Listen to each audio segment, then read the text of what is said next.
देश के सबसे बड़े एंटी नेशनल नरेंद्र मोदी जी हैं, लेकिन ये बात वो नहीं समझ पाएंगे जिनके लिए डेवलपमेंट का मतलब हिंदू मुस्लिम और मंदिर मस्जिद है। लेकिन मुझे देश के पढ़े लिखे नागरिकों और जेनजीस पर पूरा भरोसा है कि वो इस चीज को समझेंगे भी और बाकी के युवाओं को जागरूक भी करेंगे। जो US trade deal Narendra Modi ji ने डोनाल्ड ट्रंप के साथ में साइन करी है, उससे ये साफ पता चलता है that the PM is compromised. Narendra Modi ji दबाव में है और दबाव में आकर देश विरोधी नीतियों को बढ़ावा दे रहे हैं। मैं आपको ट्रेड डील की कुछ मुख्य शर्तें समझाता हूँ। जब पहले हमारे देश में विदेश से फसल आती थी तो सरकार उस पर टैक्स यानी कि टैरिफ लगाती थी ताकि विदेशी फसल ज्यादा सस्ती ना हो और हमारे देश के नागरिक हमारे देश के किसानों की फसल ज्यादा खरीदें। पर अब नरेंद्र मोदी जी ने अमेरिका के आगे घुटने टेक दिए और जीरो टैरिफ के लिए अग्री कर लिया।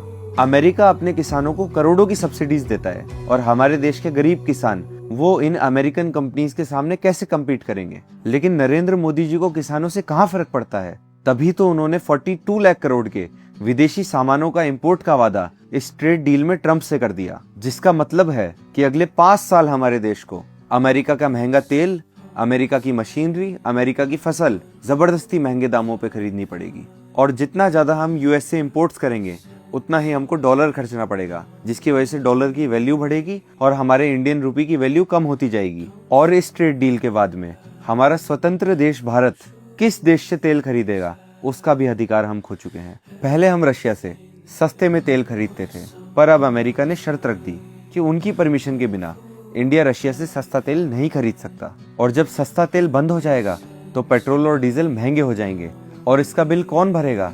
आप और मैं, इंडियन टैक्स पेयर्स। और साथियों, सिर्फ तेल नहीं, मोदी जी ने तो आपकी प्राइवेसी का भी सौदा कर दिया है। इस ट्रेड डील में ये शर्त है कि 140 करोड़ भारतीयों का डेटा अमेरिका जाएगा।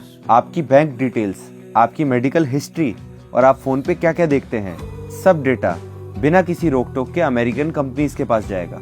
जिस प्रधानमंत्री का काम हमें सेफ्टी प्रोवाइड करना था, उसी की वजह से आज हम लोग डिजिटल गुलाम बनने जा रहे हैं। अब सवाल ये उठता है कि मोदी जी इतने कॉम्प्रोमाइज्ड क्यों हैं? आज इनके दोस्त अडानी पर अमेरिका में 2200 करोड़ की रिश्वत का केस चल रहा है और अमेरिका की रिसेंटली रिलीज्ड एप्स्टीन फाइल्स में इनके व्यापारी दोस्तों और इनके बीजेपी के बड़े बड़े नेताओं का नाम भी मौजूद है।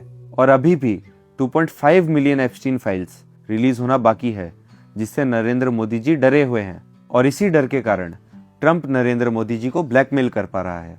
ये लड़ाई हम सभी जेनजीस और इस देश के युवाओं को इस एंटी नेशनल सरकार के खिलाफ लड़नी है, क्योंकि हम सच्चे देशभक्त हैं और किसी कॉम्प्रोमाइज्ड पीएम की वजह से हमारे देश को नहीं बिकने देंगे।